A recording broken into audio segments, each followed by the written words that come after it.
All right, guys, we'll get started here. Thanks for joining us today. We'll start off with Coach Golding, giving us an overview of today's announcement and our upcoming game against Tulane.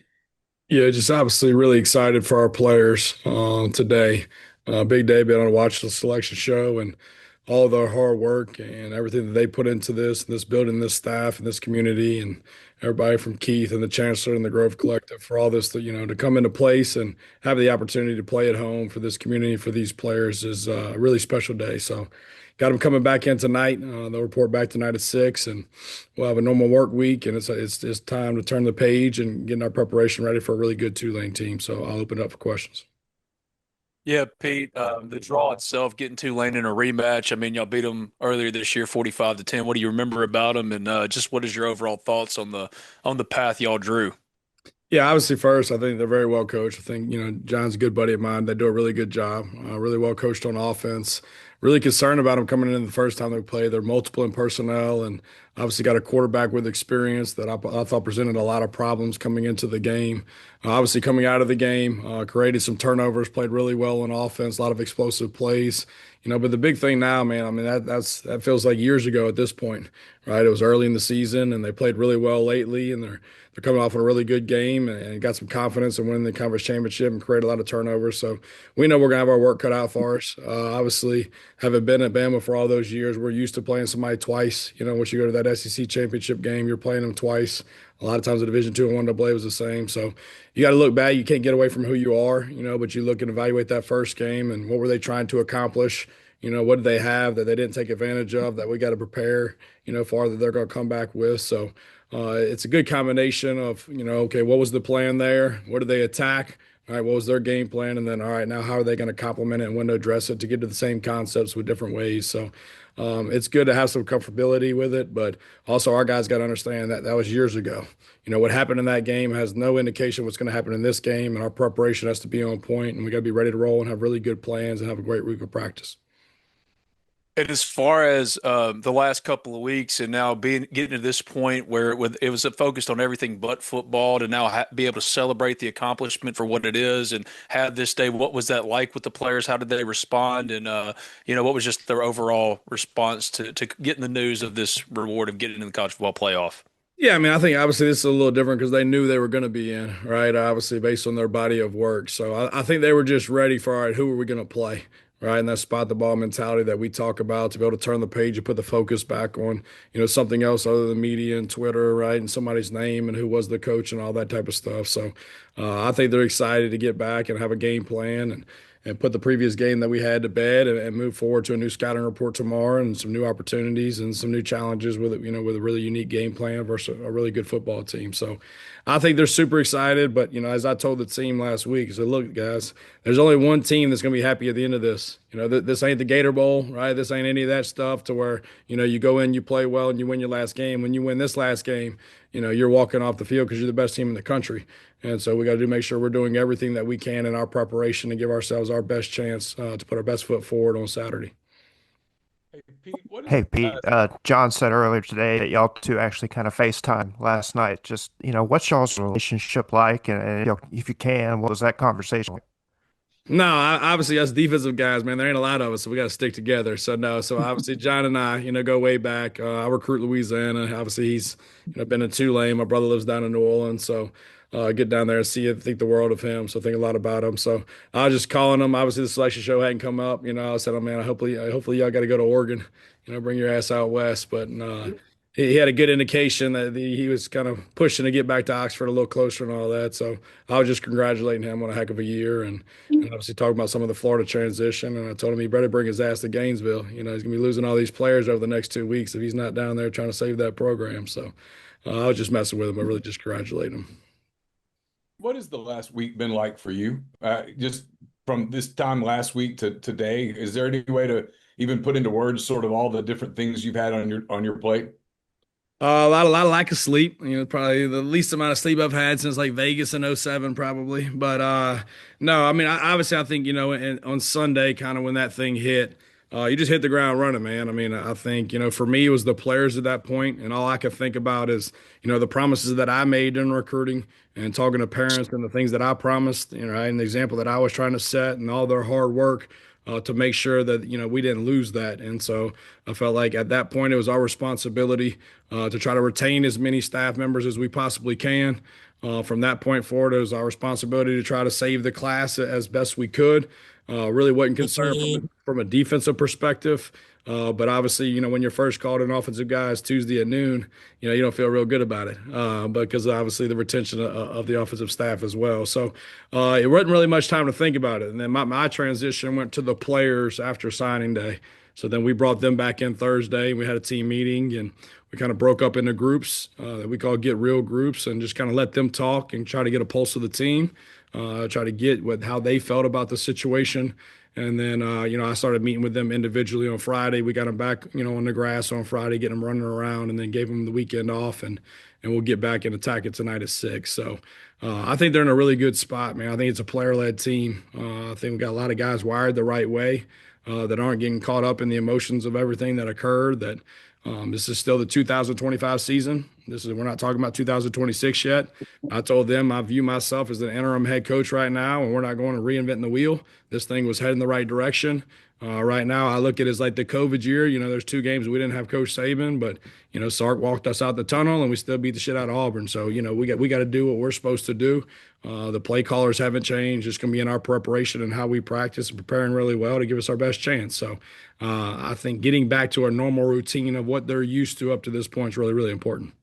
As far as the play calling stuff, Pete, Charlie's come back, for the playoff run. Is there a chance he could stay long term? What kind of conversations with that? And when do you anticipate having some staff stuff maybe finalized or introduced in that way? Yeah, I think the biggest thing, a lot of these guys on Sunday just wanted to create opportunity. And what I mean by that, the message of them leaving the building never was they weren't coaching in the game. The message was 1000% I'm coaching in the game. I have to give me, my family, an opportunity at the end of this, whenever that is, what's best for me, my career, and my family. So there was never any inkling at all that Charlie Weiss wasn't calling the plays in the games. And that came from him to me and him to Keith Carter. And at the end of this thing, whether that's him being the OC at LSU or him being the OC here, that's up to him and his family. But, I made it a point to him, Charlie. It's like, I don't want to talk about 2026. I said about 2026. This is about 2025, right? And doing what we're responsible to do for the players, right? To put them in the best position to have success because they deserve that. So it was never not that for Charlie. And so whatever he decides, that's no different than every player in our team and every coach on our roster. In January, whenever it's over, everybody evaluates where am I at? Am I where I want to be in my career? Do I have better opportunities for me professionally, right, or my family, just like the players do? So we'll address all that after that we did create a really good plan and hold these guys accountable and go play really well. Coach, is Ole Miss better off with you as head coach for this game with your commitment to the future and your focus on this game than it would have been with Lane Kiffin, do you believe? I think Ole Miss is better with the players being properly prepared and preparing the right way and practicing really well and having really good plans on both sides of the balls with consistency and play callers and the development at the position. I really don't think, right, at the end of the day, at this point, it's one thing if it's game 1, all right, and you're worried about, what's the culture like and the routine hasn't been set and all these guys don't have all that. To this point, to me, who runs you out of the huddle is overrated. It's not going to matter.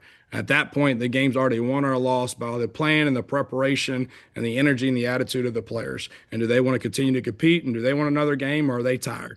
And so I don't think it has whether it's another name running them out or me running them out. I really don't think it matters at that point. That work's already been done. And did you do everything that you could to control the outcome? And that's based on how you prepare and how you practice. Coach, what does it mean for Ole Miss football to host it for the first time in the college football playoff? Yeah, I think it means everything in the world for this community, right? And for a chancellor that's been all in on athletics, right? For an athletic director that's given everything, right, to this school. For a Grove Collective, right, that's got 1 million members. For this community, right, friends, right, for me around that own hotels and restaurants and bars and everything that they've given to this program for one day to have another opportunity to be able to host a playoff game, I think is awesome. And I think for the players to have invested so much for this team, right? The legacy of this team, right? To create that for them, I think has been really unique because I think it's a really special group of kids. And so I think it's awesome. Obviously, I think this is something that this program is going to be the expectation moving forward. That's something that I'm used to. That's something when you invest a lot into programs and you're aligned right from the top down, from the chancellor to the athletic director to the head football coach to a really good growth collective led by Walker Jones and you elite really good players. This should be the norm. And I'm not going to lie to you. I called the Players Council in last week and I was like, look, the selection show Sunday. We can have a party if you want to. We can have a watch party. But to me, this is the expectation. All right. Y'all came here, right, coming off of last year, and we're pissed off that we weren't in it last year. Y'all came here, right, to make sure we were there. So if you want to have a party and blow balloons up and have food, I'm good with it. Y'all are going to decide that. But we could be in there breaking it down and getting a good game plan together, right? So we're having a party after the game. And they were all on board. Let me have a little more time off and let's show up at 6 and let's go to work. So, this is not a celebration to get in the playoffs and get your ass whooped. All right, you putting yourself in a really good position to be able to finish this thing the right way and make sure we're controlling what we control, and that's our preparation and our plan, and hold them accountable to play really well. How do you personally feel just about this being your first game as head coach or interim head coach, and it's a playoff game, taking the reins? Yeah, I don't feel any differently, man. But I'm a little different. I was D2, 1AA, mid-major. Conference championships at Tusculum College. You never heard Delta State, South. It don't matter to me, man. Football. We've had a spot the ball mentality for a long time. I'm where my feet are. I don't care if I'm at Tusculum, Delta State, or here. I'm going to prepare the same way. I'm going to try to create a really good plan. I'm going to hold kids accountable, make sure that we're doing everything we can to try to win the football game, and be smart doing it. So to me, it's no different. I think you start making this thing bigger than it is and blowing this thing up and asking guys to press and do things that they haven't done all year. My big thing for those guys is just, don't look back and say, my bad, or I wish I would have. Right, you get very few opportunities, right, once you get into this to take advantage of it. And this is a 6-week process up to this point. Like, what are you willing to give up to get what you want? And, for me, on all those runs that we made, it was the guys that continued to wanted to play football that we continue to play football and won. And I think that's the big thing of keeping it fresh and keeping the focus and keeping it exciting for them. I think it's going to be really important. But I think we got a group, right, that's really tough, that's really competitive, that loves football, but they really get along and they care for each other. So I think we got to hold them to a really high standard. We got to develop some really good plans for them and see what happens. You said that you're going to keep things the same way. Does that mean you're going to be in the press box calling plays for the playoffs? Well, we're going to look at it. We're going to give us what our best chance is to win the football game. So obviously, I think that's a little bit different from an interim tag to what the tag is now. I've called plays in the box. I've called plays on the floor, obviously. All 5 years at Alabama, I called it on the grass. My first year here, I called it on the grass. To me, once you went to helmet communication and the tablets to where they actually get to see the video on the sideline, there's benefits to both. There's benefits to be able to see them in their eyes and see where they're at, and there's benefits to being upstairs. And sometimes you feel like you're a play ahead. But we're going to do. We got 2 weeks to make sure we got the best plan in place, for our team to give us our best chance. So we'll see where that goes. I'm not making any decisions on that right now. Hey, Pete, Keith made the decision, or said that you made the decision to cancel your introductory press conference. What was the rationale and reason going into that? Yeah, for me, it was, we've been through about a month and a half, right? That all the focus was on everything that didn't matter. And the focus wasn't on a team that went 11-1, that busted their ass, that did everything right to put themselves in an unbelievable position to have players, right, that had really elite years because of team success that should be able to get individual accolades and aren't, because we're talking about the wrong shit. And so, like, for me at that point, like, this has nothing to do with 2026. Like, this is 2025. In a normal situation, I'd be the interim coach. We'd be celebrating this team, this town, this university, having the ability to host a playoff game. Why the hell would we make it about me when it really doesn't matter? They don't give a shit whether I run them out or not. Like, let's put the focus back on the players where it should be. Let's get ready to finish this thing the right way. And then if you want to have one in January, have one in January. And let's charge everybody to do it and make it in rev share and whatever. And let's go get better players. All right. But like, this does not matter right now. We're worried about the wrong stuff. And there's a bunch of kids in that locker room right now that need to get the focus back on them. Because at the end of the day, all right, they're going to determine whether we're going to win this game or not, right? By their execution and their preparation. It ain't going to have nothing to do with what the head coach's name. I can assure you that. You may have just kind of answered this, Pete. And you probably don't know the answer to this, but in your opinion, does this team have a kind of a renewed chip on its shoulder after everything that it's been through the last few weeks? I mean, I think obviously adversity in anybody's life, right? You're going to do one or two things, right? You're going to attack it or you're going to run. I think the mentality of this team, I'm not saying it wasn't that prior to, I think we got a lot of really good players on this team. We got a lot of guys wired the right way that are tough and competitive and play together. And so I think certain events happen at certain times for reasons. Sometimes it brings people together and they go on a hell of a run. Sometimes it breaks people apart. And so I think that's our responsibility as a coach to be for them there right now. But I think we got a very unique group, right? That's really not concerned with who's running the remote right now. They want the stability within the scheme and the system to where it doesn't change. And it's a routine that they're used to. They want to be held accountable, right? Like normal. They want to have fun in the process and then go give themselves our best chance to go win a football game. But I do feel like, the camaraderie of our group is very close. And I'm not here to tell you that event did that or not, right? But we have a very close group that's going to play for each other. Is going to practice extremely hard, and hopefully we play well. For your journey, have you had a chance to think about the Tuscum days and now leading a CFP team, or is that sort of what you talked about, something that you just think about in the off season? Yeah, I mean, obviously, you probably don't know me well, but I don't care if I'm coaching football or playing my wife in tennis. Like, I'm trying to whip your ass, right? So, like, I really get focused on the task at hand and what we need to do, and how do we do it better than anybody else. And whatever my role is doing that, I'm gonna do that to the best of my ability, whatever that is. And I don't look for another role, don't want another role when I'm at that point. I was fully content, obviously, coming here because of the situation in which I came and why I came.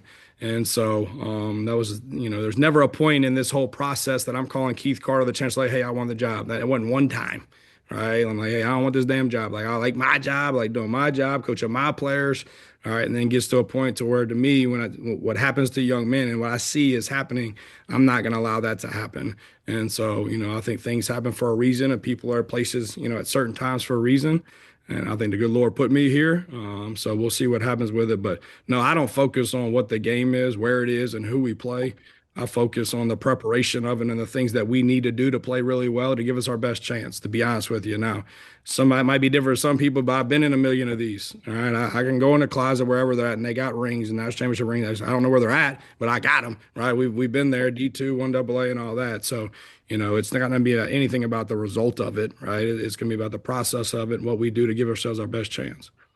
But when you did get the news, when Keith said, we've chosen you for you, not that you're going to be sentimental about it, but did it give you an emboldened sense of like, yeah, now let's get back to it? I mean, what was the immediate reaction for you, The right, immediate, when you got the news? the immediate reaction was I got my ass up out of my seat, went straight out the door to try to recruit offensive staff not to get on an airplane. That was my immediate reaction.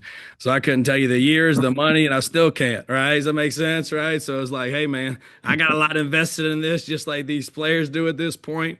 Right, let's try to keep as much in the boat as we can, and then go find some other ones to put in if we need it, right, to go make a run. So it probably still hasn't set in, and I don't want it to set in. That's my point to the players. I'm not looking at my responsibility any different than it was when we went to game one right now.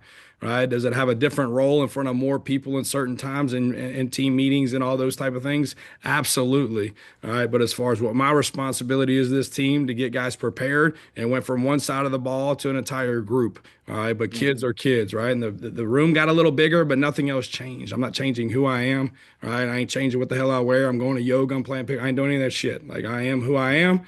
All right, we're going to roll. We're going to do this thing the right way. I've done it a long time around a lot of good people, right? And we're going to give it our best shot and see what happens.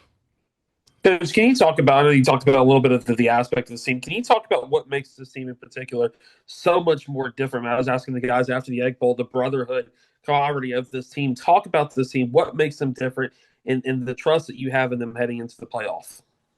I think they're selfless, to be honest with you. I think that's everybody's major concern in college football right now. When you recruit at a high level, especially in the portal, you're not bringing backup players in. You're bringing starters in from where they're at, and that's their expectation. And you're adding them to a group of guys that some of those are returning starters at their same position. So the concern's always, right, everybody wants to think best case scenario in everything.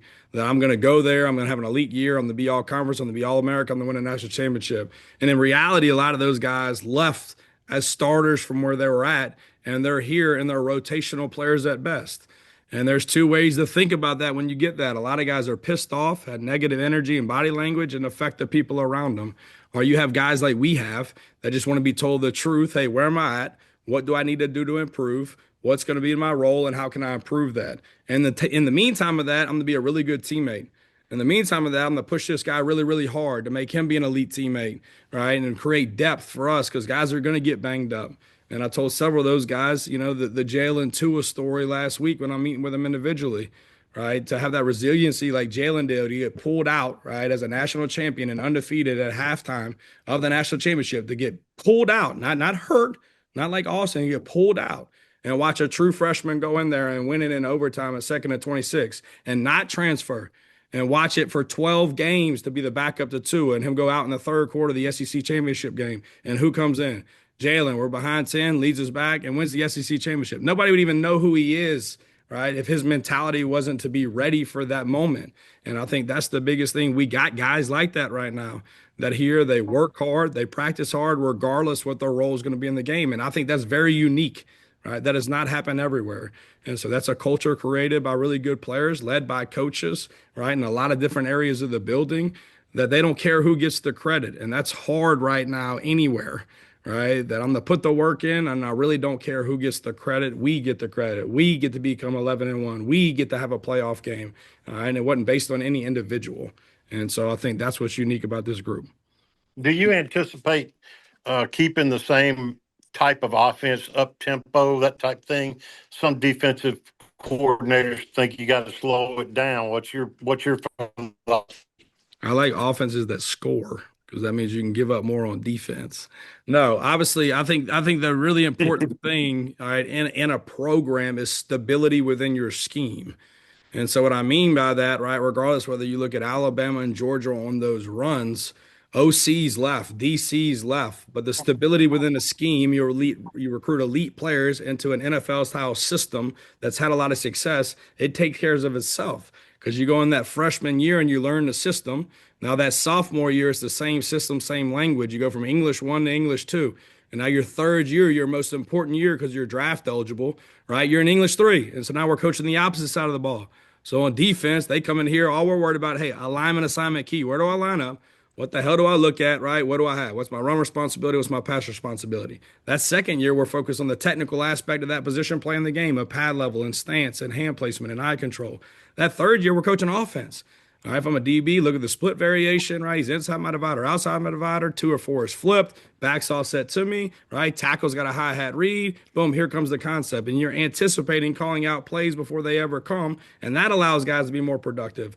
So no different than what I was raised in. I don't want that to change in whatever phase that is, offense, defense, or special teams. I think when you acquire really good coaches, they're going to have other opportunities that are better opportunities for them and their family. And you want them continuing to grow. So now we're going to have young coaches under them as well so that our systems don't change. So to answer your question, no, I'm not changing a system, right, that has put us in the position that we're at. That's led the country in offense for multiple different years and been very productive. And we have a locker room full of good players that have been recruited to play within that system and got really good coaches on our staff that coach that system. So no, I don't anticipate any change in the system. I anticipate continuing to recruit really good players and put them in the system and having a really good quarterback like we always have, play good defense, right, and win a bunch of football games. Coach, a lot of the Ole Miss identity was intertwined with Lane. Obviously, he got a lot of national attention with his social media accounts, public appearances, sideline antics. How do you maintain that level of exposure? You strike me as blue collar. Is there a thought process as far as what you want the program identity to look like nationally? I think everybody in the country today is talking about Ole Miss football. Why? Because they're in the playoffs. People talk about people that win. I don't care what they dress like, what they do. Is there notoriety outside of things? Absolutely. But if you win games and you compete for championships and you put guys in the first round of the draft and they get drafted and you recruit at a really high level, right, and you recruit good players on signing day, then they're talking about the football program for the football program, for the development of the players, for winning football games and continuing to do that. So, no, I'm not a Twitter guy. I won't be a Twitter guy. Right. So I got my new contract. They can fire me at any point. My ass will be at the beach. All right. So again, I am who I am. We're going to recruit really good players. We're going to have NFL style systems that aren't going to change stability in the systems. We're going to hold our guys to a high standard, just like we have. Right. And obviously we're going to win a bunch of games in the process. Hey, Pete, I know obviously you started off as a walk-on at Delta State. When you kind of reflect on that now as a head coach, what do you kind of remember about walking on and being a GA at Delta State? And what can you kind of reflect on that as being a head coach now? Yeah, I think it's just a mentality, right? I mean, I think it's hard to instill that in people. I think some people have that and they don't. And what I mean by that is, regardless whether I was a walk on or not, my mentality was go outwork everybody else, right? Regardless of the position that they put me at, right? Regardless how I got there, who's on full scholarship, it doesn't matter. I mean, I think, it's a very easy concept. Everybody wants to understand, like, how do you get to where you want to go? You got to outwork everybody else. You're not always going to be the most talented guy or seen as the most talented guy. You got to be willing to do things that they're not. And when you have talent and you do those things, then obviously then now you have a lot of success. But my time at Delta State under Coach Rhodes, obviously, who recruited me down there with Mike Kershaw, was unbelievable people, right? In a place that I was still allowed to do what I love, right? In my opinion, was at a very high level, right? That I enjoyed everything about it. I think it makes you appreciate this level even more. All right, because obviously back then you got a spirit pack and that was about it, right? You got a hole in your socks, good luck, And so, some of those things when you get to, nicer places that have better nutrition, right? And you travel better and all that, it makes you more appreciative of that, right? But I think it's, very rewarding, right, to understand that there's really good players at Division II. No different when I was at Southeastern. There was really good players at 1AA. The size, speed of it at certain positions is a little different, but at the end of the day, guys that were tough, competitive, and love football, they played and we won a bunch of games with them, regardless where we're at, what the logo was on. So that's not going to change, but I was really appreciative of obviously all the people in Cleveland and Coach Rhodes and my opportunity there to get into it, and Coach Roberts had a huge impact on for me as a player, more importantly as a man and as a coach. So that's a big piece of who I am. One more question. Hey, You Pete, talked about go ahead, bud. you talked about the commitment from your coaches. Do you see that same kind of commitment from your players? Do you expect to be at full strength the rest of the way roster wise? I can assure you, if a player doesn't want to play in a playoff game, I don't want them in my locker room. So yes, I fully anticipate why players play football, to be able to compete for a championship. And if they have the opportunity to do that, 1,000%, I feel like every player in there would. If he would not, I don't care what level I'm at, I don't want him in my locker room, and my ass would never draft him. So I don't know what we're talking about. This is not the Gator Bowl from last year. This is not all them other bowls. This is the opportunity to compete for a championship based on what you've done up to this point and you have earned, with a group of brothers that you came in with and made a bond to create a legacy that no other team here has ever done. So if you ain't up for that, I don't want you. All right. Thanks, guys. That wraps us up for today. We'll